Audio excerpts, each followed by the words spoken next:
Welcome to week 3. During this week, we are going to discuss the human resource management, especially on labor union versus labor management. The objectives of this week include to understand and describe the history of labor movement, to differentiate the power struggle between the organized labor and labor management, and finally to apply what we learned from history to our current workplace. There's some resources of articles and books that include this week that could help you to further explore the topic. Let's take a look at the history of organized labor. In the late 1800s, the conflicts between workers and factory owners became frequent and violent. The 1892 Homestead strike that took place at the Carnegie Steel Company was the starting point. 1894, with the Pullman strike that took place at the Pullman sleeping car manufacturing in Chicago, which led to the National Railroad strike. Between 1865 and 1918, there was a massive migration of about 27.5 million immigrants that came to the U.S. and looked for work. Between 1881 to 1900, on the average, about 35,000 workers that lost their lives per year. With the 1902, the anthracite coal strike, which led to the decision of President Teddy Roosevelt to force the mine owners to settle with workers. What also interesting happened during the Great Depression period. July 5, 1935, the Wagner Labor Relations Act was signed into law. This was the turning point in the American labor history.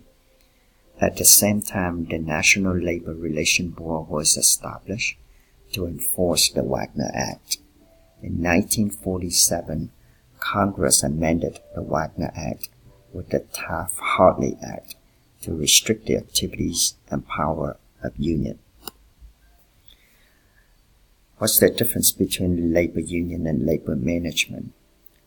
Organized laborers just want to protect the workers from wage cuts, layoffs, and firings.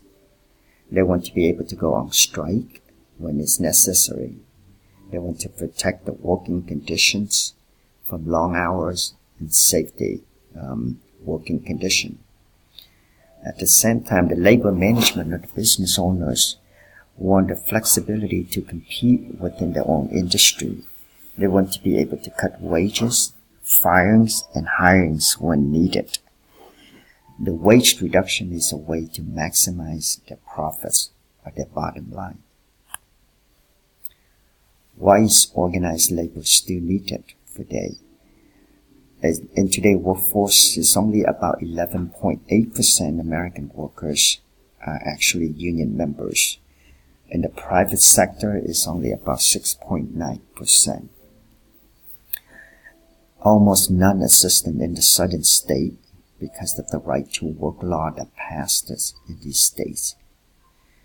Without organized labor, what will happen? The workers will lose right to bargain their pay and benefits. The inequality continues to grow.